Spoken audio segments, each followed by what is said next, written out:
अब बैठो फोटो ये दियो चीन वैसे कहते हैं रात मुझे में कहता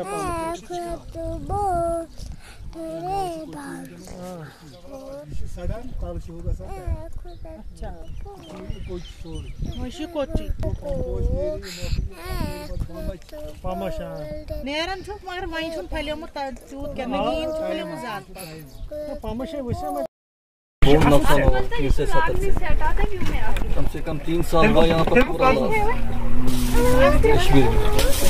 तो आ रहे हैं 2 महीने हो गए टूरिस्ट आने लगा हुआ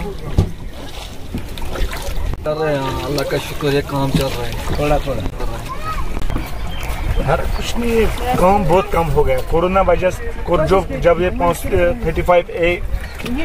यहाँ 270 की प्रॉब्लम से हो गया थोड़ा हमारा प्रॉब्लम हो गया बहुत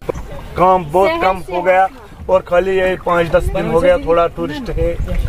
और इनकी वजह से थोड़े देखो कश्मीरी के साथ हमको काम करना पड़ता है हमारे पास टाइम नहीं रहता यस वो साफ ये किस